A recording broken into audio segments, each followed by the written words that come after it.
بہت سے لوگ کہتے ہیں کہ مجھے کیسے پتہ اللہ مجھ سے خوش ہے. اسکالرز اس کا ایک جواب دیتے ہیں کہ اگر تیرا نماز پڑھنے کا دل کر رہا ہے اور کوئی نیکی کرنے کا دل کر رہا ہے تو یہ ایک سائن ہے اللہ تم سے خوش ہے, کیونکہ توفیق اللہ کی طرف سے. حضرت عمر صلی اللہ عنہ کہتے تھے کہ مجھے یہ ڈر نہیں ہے کہ میری دعا قبول ہوگی کہ نہیں, مجھے یہ ڈر ہے کہ مجھے دعا کرنے کی توفیق بھی ہوگی کہ نہیں ہوگی. دعا کی بھی توفیق ہوتی. اگر ایک بندہ ہینڈ ریز کر رہا ہے ثبوت ہے کہ اللہ چاہتا ہے کہ وہ اس کے پاس آئے, ادروائز ہاتھ ہی نہ اٹھاتا ہو. جس سے اللہ ناراض ہوتا ہے اس سے ہاتھ نہیں اٹھائے جاتے, اس سے پھر دعا بھی نہیں کی جاتی. تو اس لیے اگر آپ کبھی دعا میں ہاتھ ریز کر رہے ہیں اس کا مطلب اللہ تعالیٰ چاہتا ہے.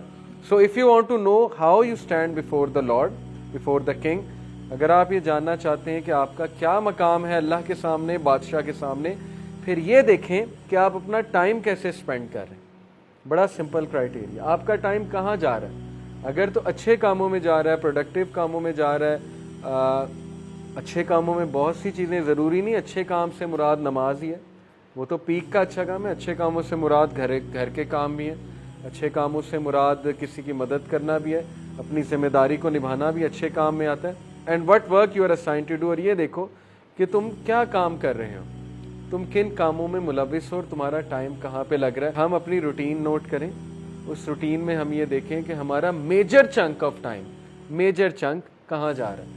اگر اس میجر چنک میں 6 گھنٹے انٹرٹینمنٹ کے ہیں اور نمازیں کچھ اس طرح کی ہیں کہ 2-2 منٹ میں فارغ کر رہے ہیں ہم, تو پھر سویر تزکیہ کی ضرورت ہے. اوکے, اور اگر اس میجر چنک میں جو ہے وہ زیادہ اچھے کام ہے تو پھر یہ خوشخبری کی بات ہے, بہت اچھی بات ہے. تو اپنے ڈے کا محاسبہ کریں, انالیسس کریں, اس کی منتھلی رپورٹ بھی بنائیں. یہ کام اگر آپ کرنے بیٹھیں گے, آپ دیکھیں ہدایت کیوں نہیں آتی, تبدیلی کیوں نہیں آتی. جب میں چینج ہوا تھا میں نے پورا ایک فولڈر بنایا تھا, فولڈر آپ کو دکھاؤں گا, اور اس فولڈر کا نام سیلف اکاؤنٹیبلٹی رکھا تھا. اس میں پوری اپنی رپورٹ لکھتا تھا. تو جب میں کوئی غلطی کرتا تھا میں وہاں لکھتا تھا نوٹ پیڈ پہ, آج مجھ سے یہ غلطی ہوئی, یا جب کوئی اچھا کام کرتا تھا وہ بھی نوٹ کرتا تھا. تو اس سے بہت کچھ آتا ہے. آپ کبھی لاسٹ ہونا اور وہ ڈاکومنٹس کھول لیں تو آپ کو بڑا فائدہ ہوتا ہے. آپ ایک دم ریفلیکشنز پڑھ لیتے ہیں اپنی لکھی ہوئی, آپ حیران ہوتے ہیں کہ یہ میں نے لکھی تھی اس دن. کانفیڈنس ملتا ہے اس سے.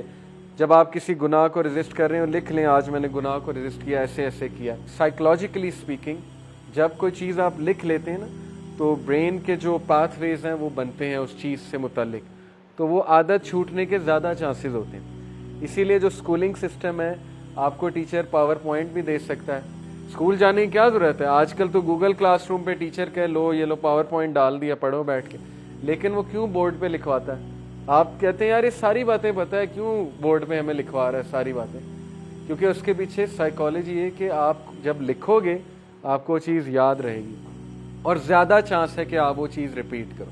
تو اپنا ایک فولڈر بنا کے نا انالیسس کریں اپنی شخصیت کا, اپنے روٹین کا, اپنے ٹائم چنکس کا انشاءاللہ تعالی, اور اس کے بعد ایکشن پلان بنائیں کہ میرے روٹین میں مجھے یہ ٹرینڈ نظر آ رہا ہے کہ میں رات کے اس ٹائم بہت ضائع کرتا ہوں اور یہ چیز میرے ایمان کو خراب کر رہی ہے. تو بس اس کو ریپلیس کرنا شروع کریں, عادت بن جائے گی انشاءاللہ.